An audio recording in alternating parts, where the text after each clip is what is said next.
Welcome to the 17 Law Studio. Really not my studio, but it's still a studio for today. So let's just talk today about answering questions. And I have several questions here, and I want to talk about finances because there's just something about the finances that completely can make a marriage, make a family, or wreck a marriage or wreck a family. With that in mind, there's three or four questions. One about kids' college and getting a part-time job. How much should we save for a house? And inherited some money. So I have all sorts of financial questions that I want to answer that I hope you'll find interesting, because it's really important that we have an idea of what we're all about when it comes to finances. And here is the first question. It says, "Who should pay for my child's college?" You know, I get asked that a lot. What's the right thing to do? Well, depends on your personal situation. It really depends. I'll just share with you some things we've done. I'll share with you what a lot of people I know do.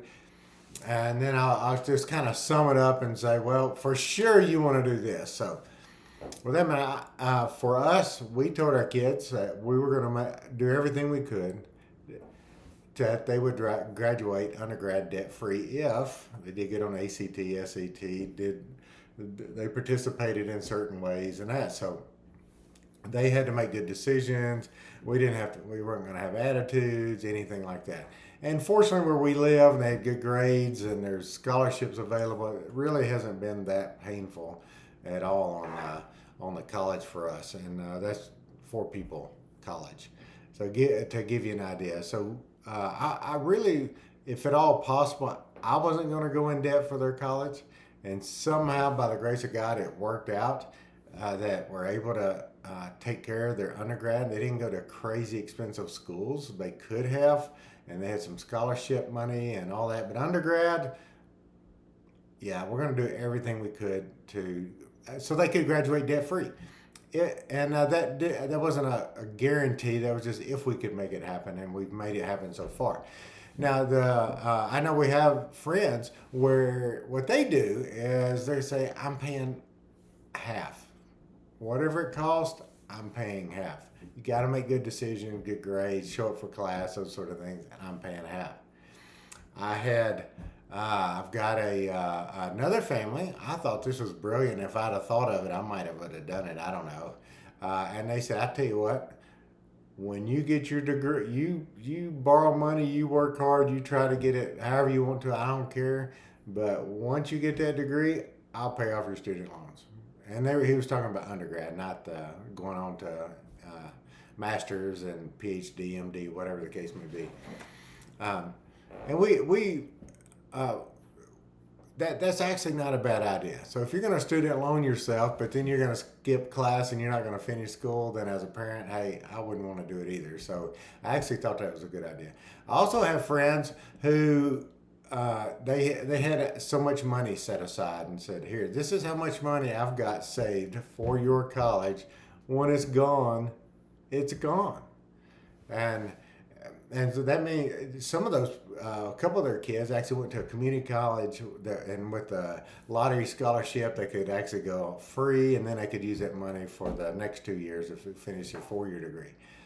It's just all over the place. And what's the right thing to do? I don't think any of them are right or wrong, but I do like the idea of your child participating in their education financially. Somehow they've got to have some skin in the game. That could be that they could their money, they could do a work study as part of the program at school. There's probably a bunch of things that they could do, but I like the fact that they have some skin in the game. When you get them a car, I like them to have skin in the game. I want them to see, hey, they worked really hard for this. And I have friends that they said, "We're not paying for jack. You're on your own, get your own degree." Okay, great. Just and they did, and they worked jobs, and they got student loans. They did all these sort of things. I'm not saying which way is better or worse. You're gonna have to figure out for yourself. Now, am I gonna? Let's just say out of our 4 kids, let's say the first kid goes to college. Am I gonna put the rest of us in a financial bind so that kids can go to college? No. Am I gonna put myself in a financial bind so for the kids to go to college? No, I'm not gonna do that. It's on them. I'm not gonna be paying on student loans for me till I'm 90 when they're out there making plenty of money and can do their thing. So that's something. But here's a couple things I would suggest you do when your kid's thinking about college. One is, who says you have to go to college? Now, all our kids have. I've got one still in college, but all our kids have. Uh, but who says that you have to go to college? It depends on what you want to do. Just because your friends are going, no, I wouldn't do that. So one, find out, should your kid even go to college? Just because your your friends' kids are going to college doesn't mean your kid has to go to college. Uh, I could name a dozen places where people make a ridiculous amount of money. They never set foot inside of a college. And I know a ton of people who have degrees that they never use. So there you go. But here's what I would suggest you do too before your kid chooses a degree. So, hey, I'm going to go into whatever. Have them look up, what does that pay and what does that look like? What's that going to cost to get to that point? So, for example, let's say you get a degree in something that pays $40,000 a year, and you're going to be the breadwinner of a household, and then you're going to graduate with $50,000 in student loan debt, and you're going to make $40,000 before they take out taxes. So it's roughly, let's say, $30,000 that you're going to make. It's going to take you forever to do that. Would I want to go in debt $50,000 or $100,000 and a degree and spend 4 years of my life to not ever be able to dig out of that? No, of course not. That makes no sense. And there's a lot of kids out there that have done that. It's because somebody didn't sit down and put it on paper and say, this is what this looks like in 4 years. Let's just suppose you get your dream job. You're going to graduate with whatever degree that is. This is what they make right now. This is the national average. That means in the big cities they make more, in the smaller cities they make less. This is an average. Are you going to pay back this much money? Does that even make sense to invest 4 years of your life for that? And I can tell you, an awful lot of the time, the answer is heck no. I bet you there are a million kids out there that wish they had never gone to college because they have a worthless degree and they have so much debt. Now, I'm not. If that strikes a nerve, then you're probably that person. But that's not my point. I'm just saying, before you decide who's going to pay for college and how you're going to go about it, what's your degree going to be, and then what are you going to do with that? Now, if you have no idea, you don't even have a clue what you want to do, we're going to go to a cheap college. We're going to go to a community college first till you figure it out. We're not going to send you to the big private schools that's $70,000, $80,000 a year. We're going to go to the cheap ones, let the lottery scholarships pay for it, and then let you decide what you want to do with your life. And that's like no harm, no foul, right? Am I going to send you off to $80,000, $90,000 a year and you say, I don't know what I want to do. I might want to water plants for the rest of my life, or I might want to whatever silly thing I could think of, which I'm not thinking of anything right now. No, I'm not gonna do that. So who pays for college? Whoever pays for it, they need to skin in the game.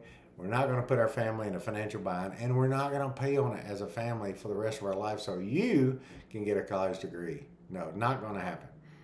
And who says you got to have a college degree? In fact, if I had to do it over again, I don't know if I would. Of course, our kids are going into areas where you have to have a college degree, so that's a thing. So, like, if you're going to be a nurse or a doctor or an accountant or a lawyer, you're going to have to do that.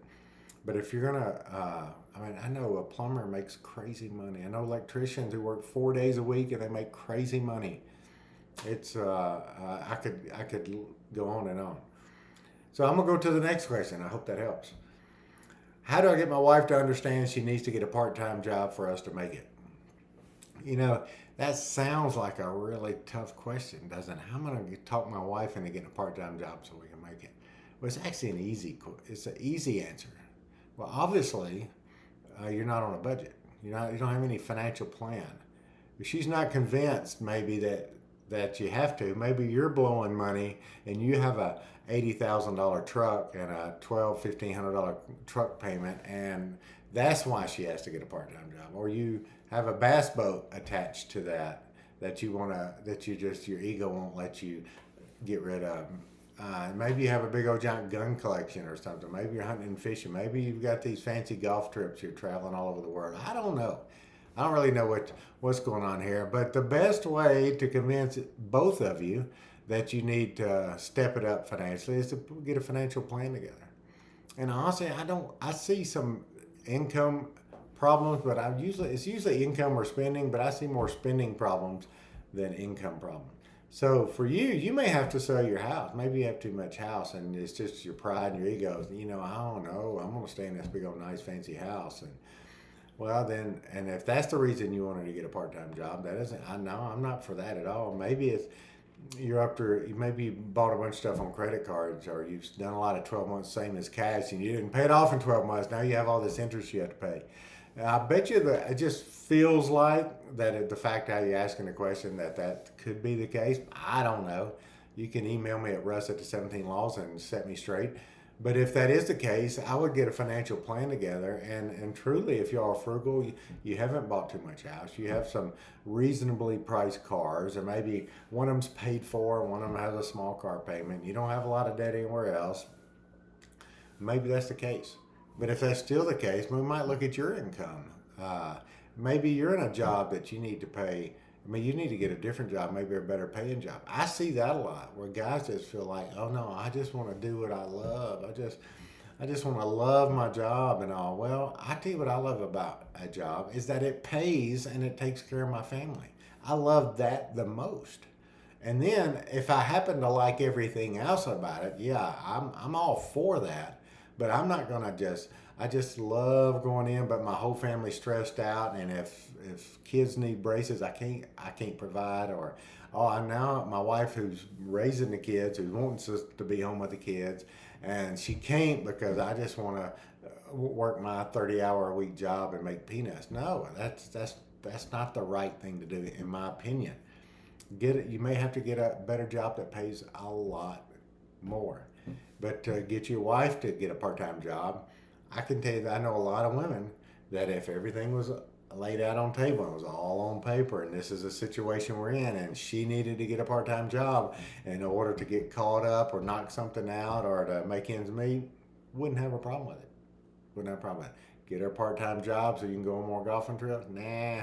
So you can have a nice bass boat? Probably not. So you can drive an $80,000 truck? Probably not.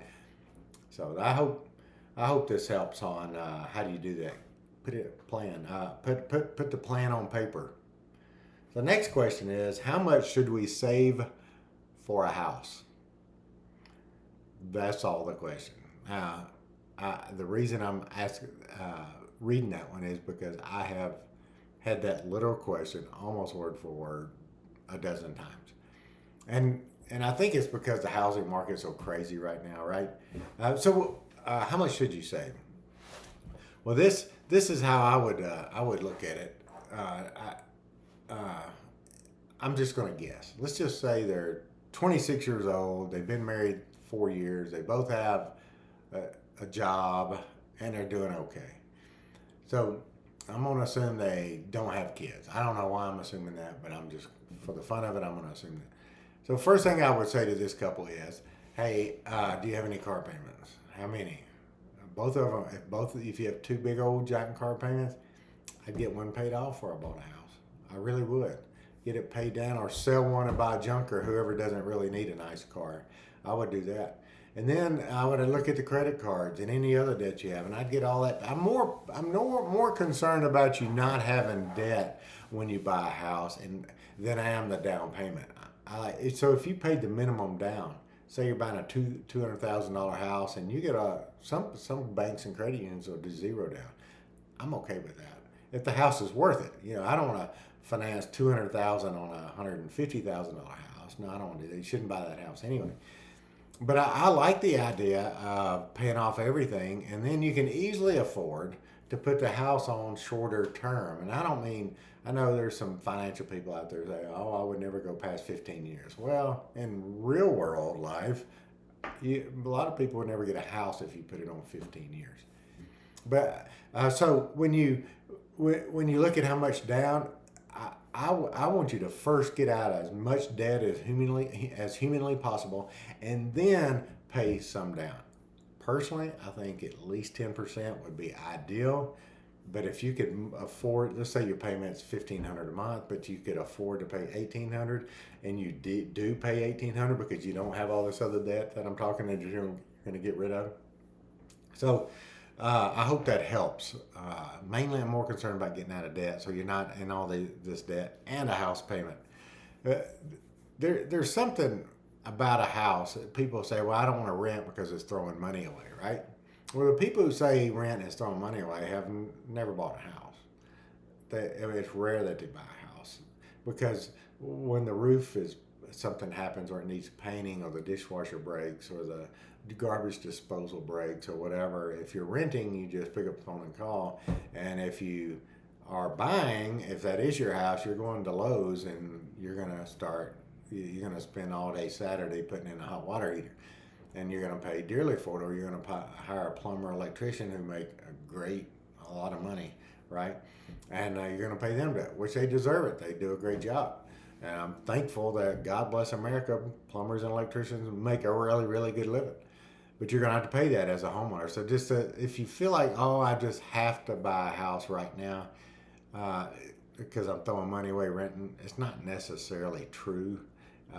Yeah, I would rather own a house, but I'm not going to buy anything that's going to put my family in a financial bind. That's when the stress happens, and it's just not worth it. I've mentioned this in other videos. I get people who will say, hey, if we can buy this house, we can afford it, what we'll do is stop eating out. And anytime you start saying we're going to stop eating, I know out or whatever, if I'm going to stop eating in order to buy something, you probably shouldn't buy it. That would be a clue that this is a very bad idea. You really can't afford what it is you're about to buy. So I hope that helps. One more question here. So this is going to be a reasonably short video today, but this is a good one. So this was a little more. It says, I just inherited $150,000 that I'm thinking of investing it. My wife wants us to pay down our student loans and pay off our cars. If we invest it, we can make enough money to have the money and still pay off those things over time. What would you do? So he inherited $150,000. So I'm assuming he doesn't have to pay tax on it for whatever reason, whatever state he lives in. I assume he got the whole 150. And he's saying, hey, I'm going to take this 150. I'm going to invest it in something. And the money I'm making off that investment is going to pay off my student loans and my car. So at the end of 5-10 years, whatever, this is what I'm hearing. At the end of 5-10 years, I'm going to have the 150,000 and I'm going to have all those things paid off. So this is like a win-win for everybody. So I don't know what he's going to invest it in. If he's going to buy a worm farm or put it in his backyard or what, I don't know what he's going to do. If he's going to put it in the stock market and hope for the best. Is it aggressive stocks or conservative stocks or mutual fund or rental property? I don't know what he's going to do with it. But this is what I would do. And I've been there. I've inherited $150,000. But I can tell you over and over, get out of debt. It is so freeing not to owe anybody anything. If you want to have the best feeling on earth, don't owe anybody. You know, when you don't owe anybody and you make $800 this week, that's a lot of money. That's all yours. You don't have to make trips to the mailbox. I know it's online now, but it's your money. And if somebody says, hey, would y'all like to go to the lake today? We're going to rent a boat.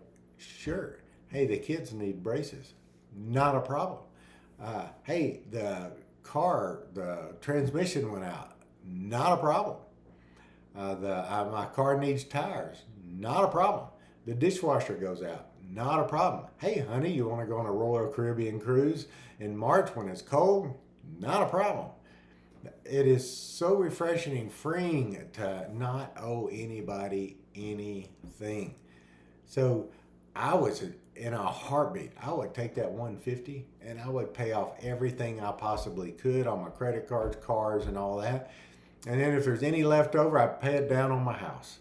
I'd make sure I had 6 months worth of income, which is going to be very little because you're not going to have any debt.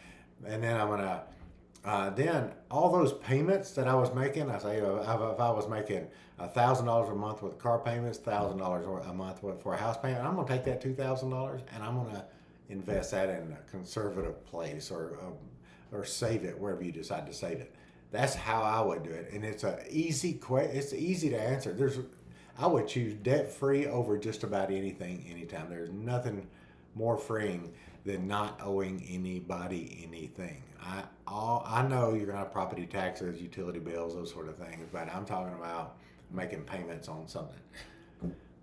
Definitely get out of debt. So we talked about the kids' college and wife getting a part-time job and how much should you pay on a house, and now we're talking about inheriting $150,000. So I hope this helps. As a husband and wife, when you are together and on the same page about the money, it goes so much better. So please, you need to follow me everywhere you can. Forward these videos to anybody who you think could use to listen to this. And my only goal is to help, and I hope this helps.